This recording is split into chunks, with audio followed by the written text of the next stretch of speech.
Anthony, thank you so much for taking this time to have a chat today. I'm sure a lot of the listeners and watchers of this podcast are really going to be interested in some of the information you have to share, and I'm excited to dive into it. To kick things off, do you mind just briefly introducing yourself, what it is you do on a day-to-day basis, what it is you're really involved with?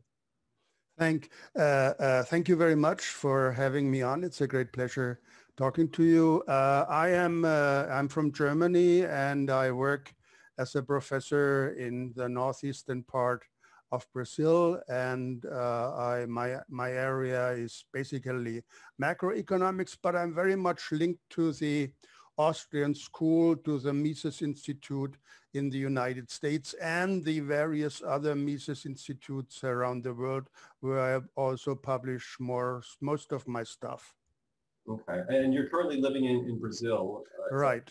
Yeah. Okay. How long have you been living in Brazil? Well, actually, it has been now 20 years. I came here on a very, let's call it in a very common way, in an academic exchange program. And for various reasons, I decided to stay here, and I actually don't regret it. What is it that you particularly like about Brazil that draws you to stay there for so long? Some things that growing up in Germany, I always hated is the cold weather. That was some kind of a paranoia for me from childhood on. So my vision in my head, as soon as I looked around the world, reading books and so on, someday I will live in the tropics in the south. Anywhere where there's enough sun and close to the sea, if it's possible. So this is one of the reasons that I like the climate much more than the climate where there's cold. Yes, and along with that, I also have a feeling, because of the nature of the size of the country, of the resources, there's a feeling you don't need to worry so much. And this is somewhat paradoxical, because when you're brought up under, let's call it European or US American conditions or Western conditions, industrialized countries conditions, yes, you are disciplined from the beginning. Yes, and one of the strict rules of discipline is very deep inside. Winter is coming. Yes, and this winter is coming, of course, gives you a very strong feeling. I have to take care of the future. And it even starts with apparently small things. Yes, I remember when you go out, let's say in the winter day, at midday, the sun is shining and so on. So you have to think in a few hours, yeah, the temperature can drop quite radically. Yes, while here you don't even have to think, well, maybe I don't get home at night. You even can sleep outside all year through. But at the same time, as a person who grew up in Europe, you also have in yourself this kind of discipline, so that you usually are doing very well. The first generation that comes to these countries is doing usually very well, because they have this inherited discipline, work ethics, you may call it, or care about things. Yes, and at the same time, life is so much easier here. Yes, and so, well, it goes away in the second or third generation anyway. Yes, but the first generation who comes to these countries usually has this. And the other way, it is also sometimes that when people from the south, let's call it the south, the warmer climate, come to Europe, the first generation is usually doing very well, because they now they have to learn, and especially the kids of this generation is doing very well. That's an interesting phenomenon, I think, that I hardly have seen in the literature so much. Of course, they talks about it, but that it's two-sided. Yeah. now this kind of, yes, getting along well. I get what you're saying. And even Joe Biden had this quote recently during the debates with Donald Trump in the United States where he was saying winter is coming. So to hear that, it's like, yeah, everyone's very familiar with that. And it does create this sense of rigidness almost that I see being alleviated in a warmer climate with just a more of a laid back approach to life. I definitely sense that whenever I go traveling as well to warmer climates.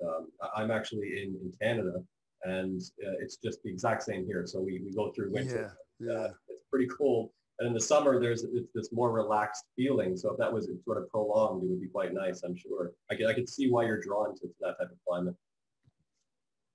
So I wanted to ask about your formal education and why you chose to focus so much on economics, and that's macroeconomics as well as micro, I assume? Mainly macroeconomics. Okay. That's a pretty good question, actually, because when I grew up, when I was young and thought about what I would like to do, economics did not enter my life. I was very much interested in poetry, in music, and philosophy and languages. And when I thought about it, I always thought, okay, also in combination with foreign countries, to become kind of foreign correspondent, some kind of journalist and so on. So actually I started out to study languages at first, because that was my main interest.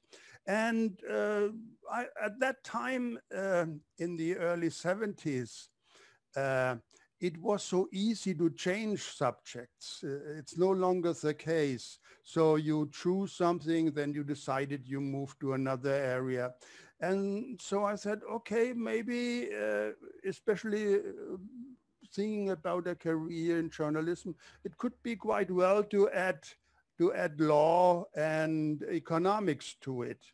So I changed subjects, and law and economics became my main areas, and languages and philosophy my minors. And after a while, I noted that doing both economics and law was a little bit too much in terms of time. And I really fell in love with economics.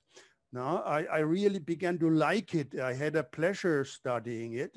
So it was actually a very natural way to specialize in economics without losing my interest in philosophy, in politics, in languages, in literatures, and so on. And also, really, the focus maybe has always been, I want something where I can live in other places. With law, you're very limited. With most of subject areas, you're limited. Medicine, it's very hard to change because you have all kinds of recognition to get. But in economics, you practically can work everywhere, and you're welcome because you bring in another perspective, an international perspective in this modern world. So this was also a strong argument. Okay, with economics, I can go anywhere I want to and always find a kind of job. It's also very, very easy to find jobs when you're a good economist. So these were the main reasons, and I never felt it as a burden to study economics. It has always been a pleasure studying it. Yes, I read, I continue reading in economics, even there is no immediate necessity to do that, just for the interest of it. Almost l'art pour l'art, so to speak. That's wonderful that you were able to find your passion in that way, and you were. It sounds like you were confident in it. Like it was like almost well, once you eliminated law as being just, I could assume that it was going to take too much time to handle both. But it's wonderful that you were able to make that switch and just stay the course and be with it for so many years, because you can really master something when you stay with it for so long. And that's partially why I asked you why you are in Brazil at the beginning, because for traveling different places, throughout your life, just to land there and decide that that's going to be the place, it's interesting, interesting decision. So where did economics bring you throughout the world in your studies? Well, I've always felt that during the studies, compared to many other approaches, at least for the modern time, for our modern time, economics is one of the main keys to understand the world we live in. That is a very strong feeling that I still have. You can approach problems, okay, let's say from a legal kind of aspect, from the physical kind of aspect, biological, evolutionary aspect, literature, philosophical aspect, but to really grasp what is going on in our modern world is economics, And I have in this way always enjoyed to visit other countries.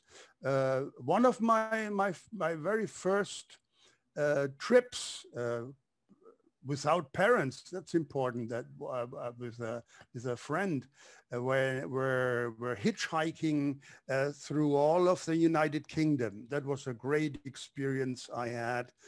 So you learn the language, and it is really traveling to understand and talk to people as a hitchhiker and so on. So I made similar trips to all of Northern Europe, of course, during the summertime, not in the winter. And I visited Spain and France, and even made a long trip. I'm talking about when I still was pretty young, before 20, a long trip to Turkey, where I stayed with the families there for some time. And it was a great pleasure to come back to Turkey just 2 years ago and visit the same places that I visited as a young boy. And so I adapted to see the world from different angles, and I think this is a very fine thing to do, and it's very much needed in our time to get this aspect of traveling around, not as a tourist, but really as a visitor trying to find the countries. And it's getting rare. It's one of the bitter things with this pandemic, or how they call it, that they inhibit traveling, and a whole generation loses these chances. It has already diminished because, well, compared to my time as a very young person in the 60s, you could actually, you felt safe. You felt pretty safe in Europe in traveling around, yes? And this has already changed in a certain way. And it has also gotten much more complicated in various aspects. So that is probably the loss I feel of what has been going on over the past decades. Mm-hmm. And now, especially as you just kind of alluded to, it's gotten a little stranger now for people wanting to travel, restrictions. And, I'm saying this now, actually today, throughout Ontario in Canada, there have been new stay-at-home orders. So we're on lockdown, restricted, stay at home. Where I am in particular, most people don't really pay much attention to it. They still go outside. It really forces people to go for hikes more, which I encourage regardless. Anyways, go out and get some fresh air and be with the forest. Be with nature. Yes, yes. But I wanted to get your thoughts on something that you have been talking a lot about through your various social media, like your Facebook and whatnot, is the Great Reset and the World Economic Forum. And I just want to get your thoughts on this whole thing they've come up with, and as a sort of a side question to that, how they've redefined that word pandemic has become quite the whole process. Well, the definitions are always important, and most people ignore to check up definitions. And with definitions, you can change anything. You can change the statistics very easily by changing the definition of something you measure, and it's usually forgotten. Yes, and now while before last year,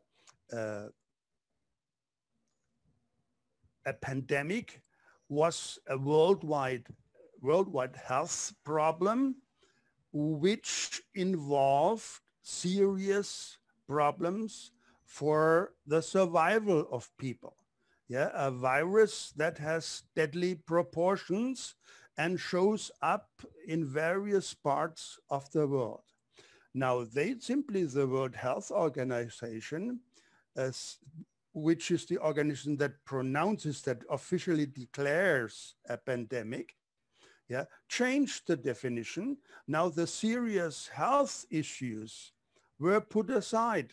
It is just some kind of health phenomenon that appears on a worldwide scale. In this way, yes, the traditional flu, yes, is a pandemic.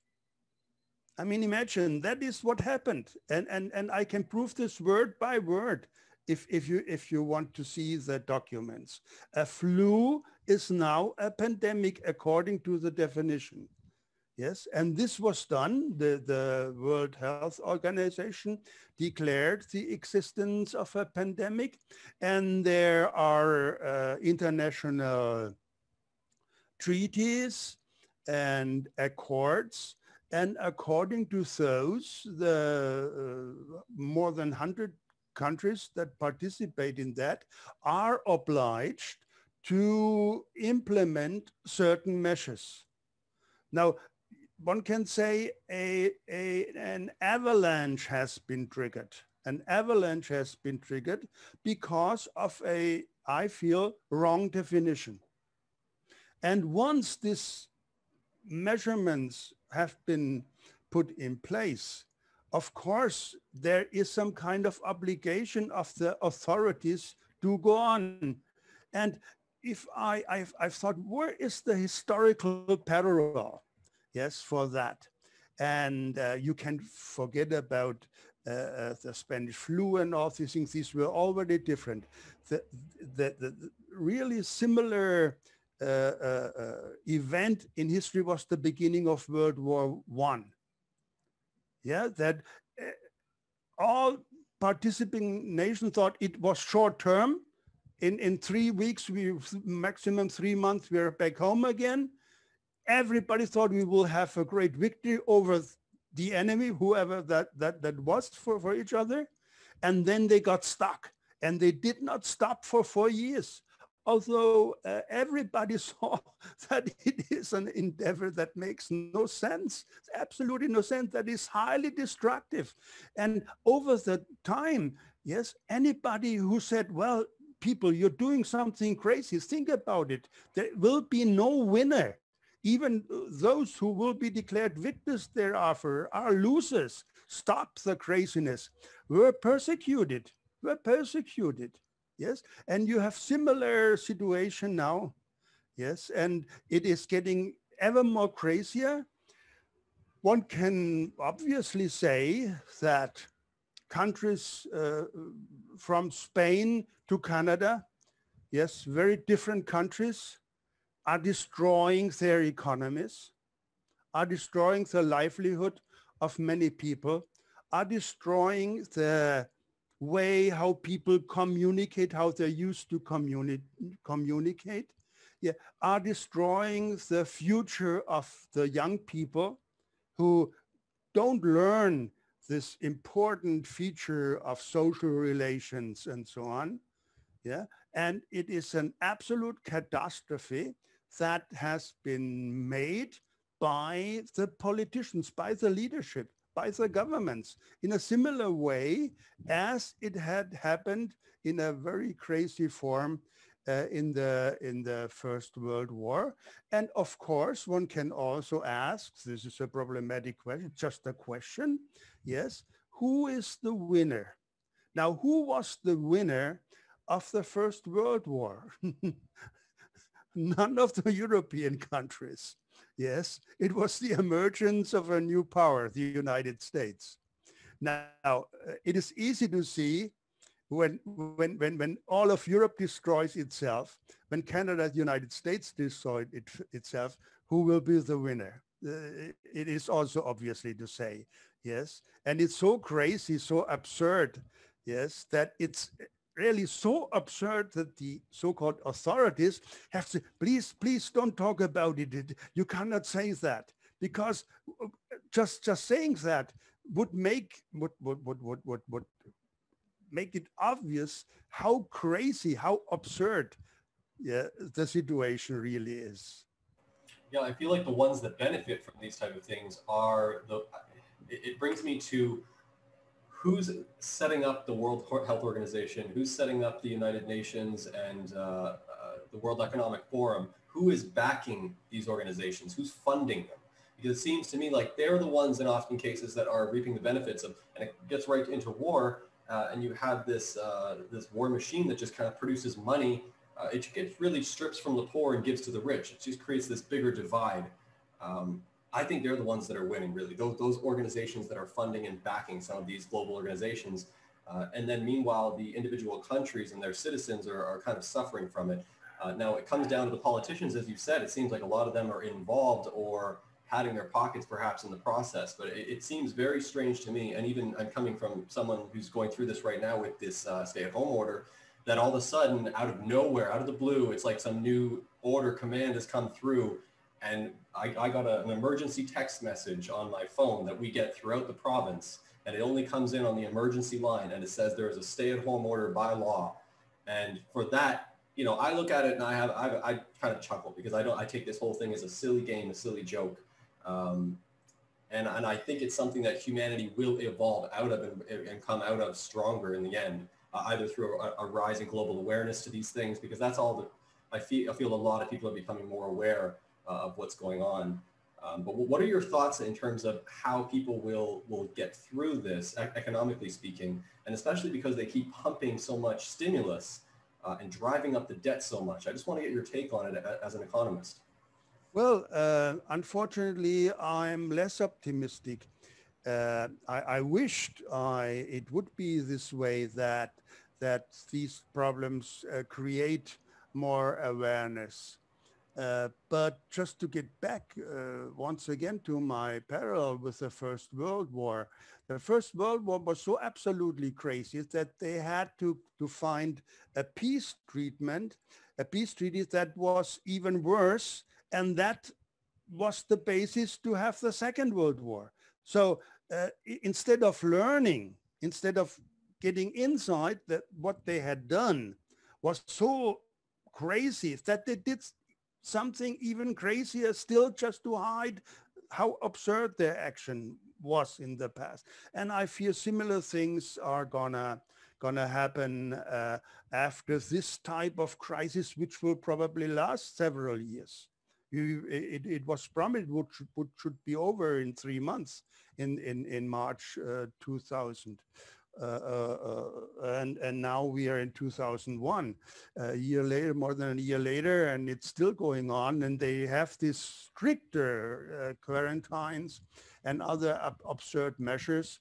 And of course, I mean, you cannot fight the flu with staying at home, and people actually lose the strength of their immune system. It's just the contrary. I mean, it can well be that in the years to come, we will have really serious, let's call it death waves, because the kids aren't prepared. They gain their immunity joining with other kids. Adults are not used to. Older people have this lack of being exposed to sun that produces vitamin D and so on. So it is an absurdity, a complete absurdity, not just detailed absurdity that in life always happen. Some aspect of one's life always has this kind of absurdity, whatever it is in the individual case. Yes, but this is almost complete. So I'm not so optimistic that people will get inside. Let's hope so. That's why we do these things. That's why I'm active. I mean, I say, okay, we have to go talk on. We have to spread the message and hope some more people wake up, of course. Okay, let's hope that. But now comes the next wave.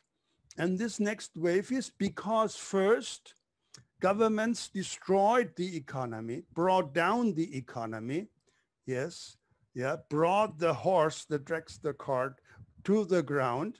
Now they come with another injection, the mega injection, the mega syringe, yes, and that's called stimulus. Now we have to stimulate. Before we almost killed the economy, now it's almost dead, and now we need a stimulus. I mean, doesn't anybody see how crazy that is? Yeah, how absolutely crazy that is, that government destroys the economy because of some fantastic declaration that the flu is a pandemic. And then when the economy is down to its knees, people are out of work, they come with another injection called money.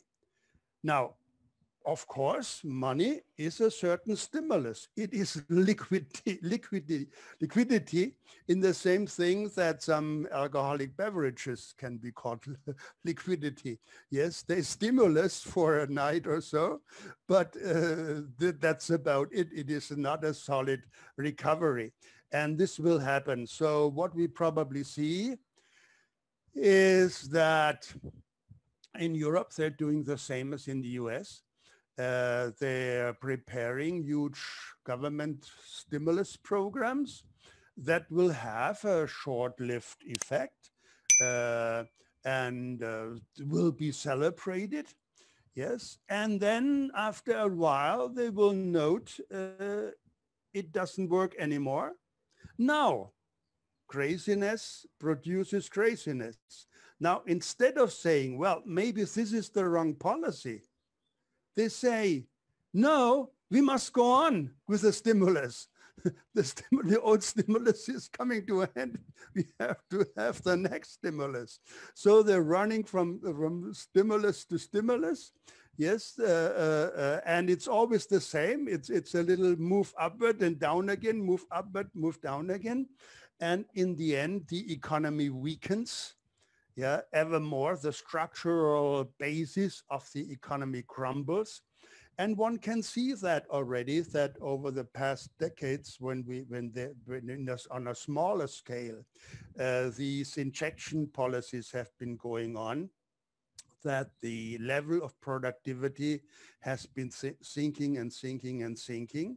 Yes, and our wages in the end depend on the level of productivity in the economy. So we have sinking productivity because of that. And now what has been missing as of now, until now, will later on emerge without ado, inflation. And when inflation comes together with stagflation, yes, that is the point where even those who preach stimulus policies have to admit that their policy have failed. And the typical way to lower taxes or increase government and so on to revive the economy will only produce more inflation and not lead to a revival of the economy. So this is what is in the cards right now. The economy, however, is full of surprises. There can be special factors that are still not unknown. Maybe even some countries may change in their outlook. Maybe you are right, hopefully, that more people become aware of the situation, how it really is, and we will stop the insanity. But I fear it will go on for quite a while and end in a global catastrophe, in a real big catastrophe, economic catastrophe. And historically, you can go back hundreds of years, periods of inflation, price inflation, have always coincided with revolutionary periods. So probably this will be what will happen. As of now, as you notice, even we have these problems. Politically, it's still relatively calm. But when inflation comes, all these pent up tensions that have been brewing for decades will explode like a volcano. And this will probably happen. So we will experience in the years to come immense social movements, political movements, revolutionary movements, yeah, that are just will be mind-blowing, I think. Mm-hmm. And I suppose when I say there'll be or there is a rising awareness to it is because of these conversations that we're having. And because I've seen you on some other podcasts as well, because the pace of technology and the ease of access to information that's not the mainstream media, that's not the mainstream narrative, I think that there's so many people that are more shifting in that direction because they see the insanity of what you've described. They see it. It's very clear to them. Some they're still not. They're going along with it. They're going on with the insanity. But I think there's quite a few people in the younger generations, especially, that are. And the way I see that a change would happen is that those people start to take action, just as you're taking action now in this conversation, and I am too. But other people may start to take action politically, or create their own organizations, or create their own disruptive technologies that are going to evolve the way we do things. And I think put a wrench in the gears of whatever plans this Great Reset had in place of Build Back Better, which I think is a hilarious phrase as well. But I'm optimistic in that sense. I'm optimistic of the evolution of the human being in that way. And I don't think that, I think it's going to be a surprise in a way. I think everything that you're saying is going to happen, but I think there's going to be this boom of consciousness evolution that's going to sort of raise the level of awareness of people. And we're going to get past all of that. And it could take a while. It could take 8 to 10 years. And I wouldn't be surprised. But in terms of our children's children and our children's children, I'm relatively optimistic in that sense. I'm not so much pessimistic. And I suppose you have to be, or else you're going to go around with a frown on your face about it, or wear a mask and no one can see. So I want to ask you about philosophy, because I was watching something else another podcast you were on, and you described yourself as sort of an anarchist in your philosophical way of thinking. Can you elaborate on that a bit? Is that like a correct statement as well? Well, now we are back to definitions again, this problem. Yes, and of course the term as it is usually used is wrong of the original meaning, because it actually means to have a system without unjustified rulership. And so it's actually another name for liberalism. Now, liberalism was occupied, yes, especially in the United States. In Europe, they use it still in the original term as being the liberal person to be in favor of freedom, of liberty. But in the US usage, and so step by step all over the world, even in all other English-speaking countries, it gets this connotation of actually being socialist, ever more socialist. The liberal is already in the United States someone who's at the Democratic Party, and maybe he is at the left-wing part of the Democratic Party. Now, I think that anarchism is the natural way of living, to have no authority that is not justified above yourself, that you do not recognize as such. And there are anarchists, let's say like Noam Chomsky, who are more of the leftist side, who are more of the syndicalist side. They think more about a labor organization. Yeah, there's this strand of anarchism, but there is also a strand that defines anarchism together with free capitalism. Yeah, so completely free private initiative. Yeah, one could say private anarchism instead of social or communal. Sometimes they call them the communitarians. Yes, and maybe we can see that anarchism, communitarian, and individual. Now, in terms of the philosophy, maybe the best expression was given by Stirner, Max Stirner, the one and his property, And the point is that the philosophical insight is that human mind tends to have itself ruled by false abstractions. These false abstractions are very strong. For example, nation, my nation, yes, yeah, my country, yes, or even the state, yes, and all these kinds of abstractions, even further abstractions like family, yes, they are more concrete, but they also have this kind of abstractness in itself. And these are human demons, so to speak. They are the human demons.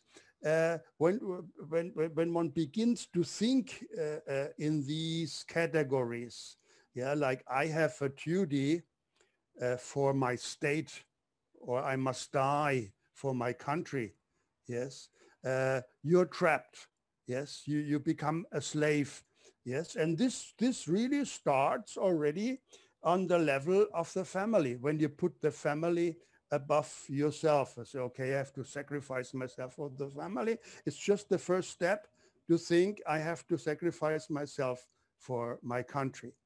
And now this is the mental process. This is the mental process. And you have this form of false identification, yes, that is so deep inside us, so deep inside us, that is really a hard work to get free.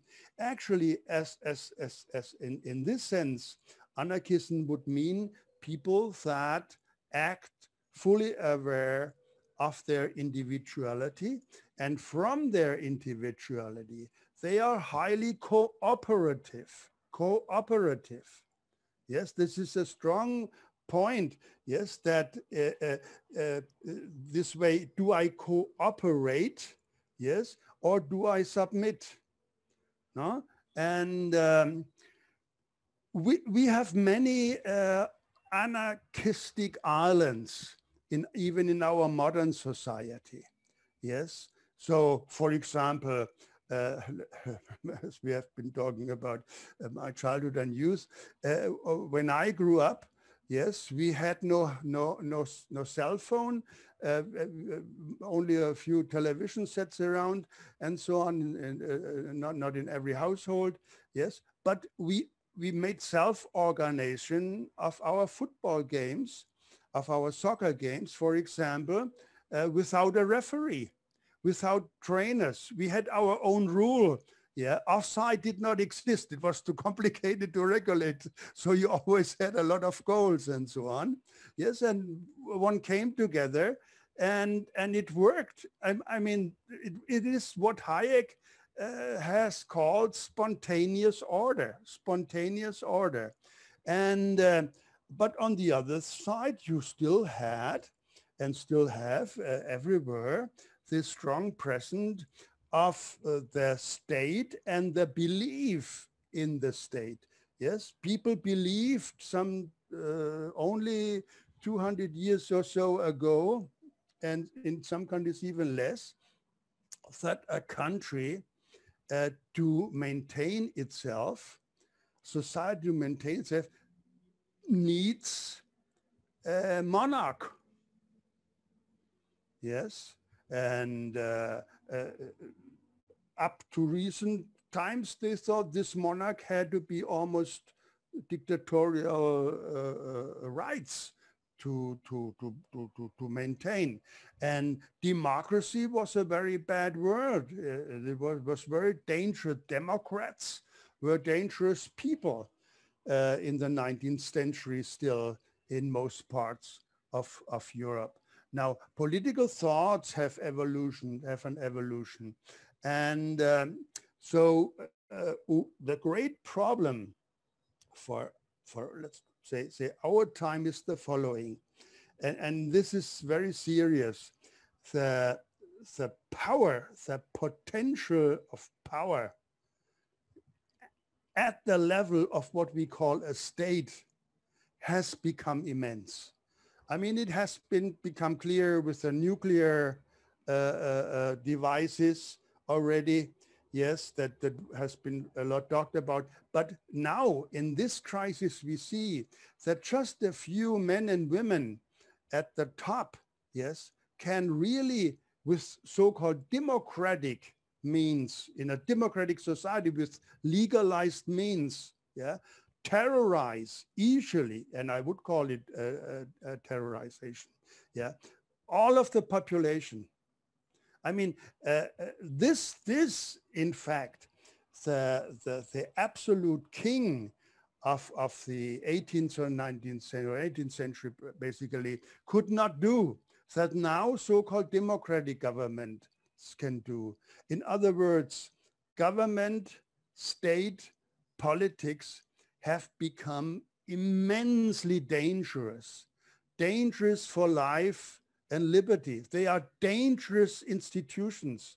Yes, and they are so dangerous that we have to get rid of them. That is what I feel the anarchist intention. Get rid of the state, get rid of politics, find as much as you can spontaneous order, a spontaneous order. It's not anarchy as they say, but order without ruler, yeah, as much as you can, and look at how many islands of cooperation we already have, and always think that competition and cooperation go always hand in hand. Yes, I mean, before I can have a football match or any kind of sports event between different teams, I have to have the cooperation about the rules. And so the evolution, let's say, of a game like football, of a game like golf, was evolutionary. It came out of the spontaneous behavior. Okay, later on, it was transformed into organization. Now, this is maybe the problem, because the state is also an organization. Huh?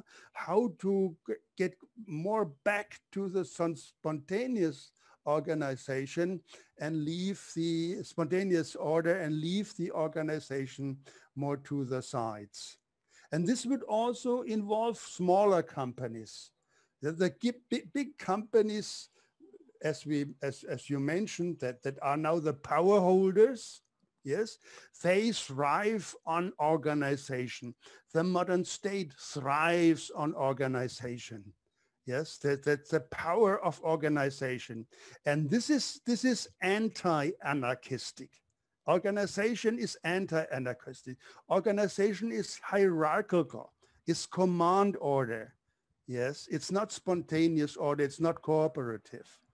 Yes, and we have walked into this tendency, yes, and have given ever more space for those who want to do it, who want to rise in an organization, yes, to acquire ever more power. And now I think, and this is where we fully agree, and I hope we will move in this direction. So we have this insight.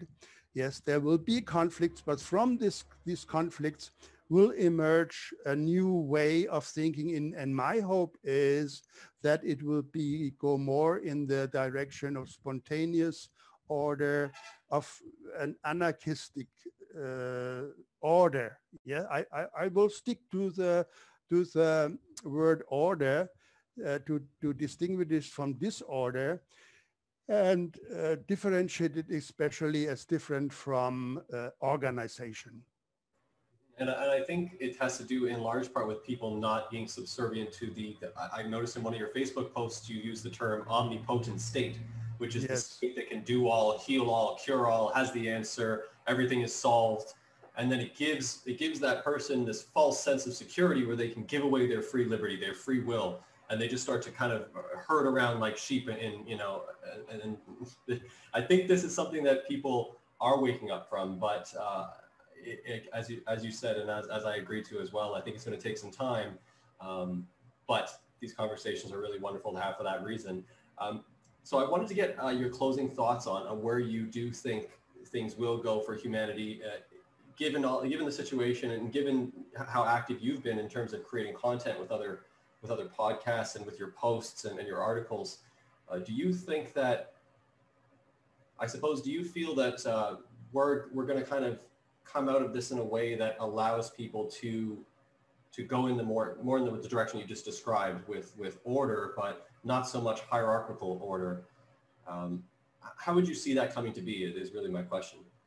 Well,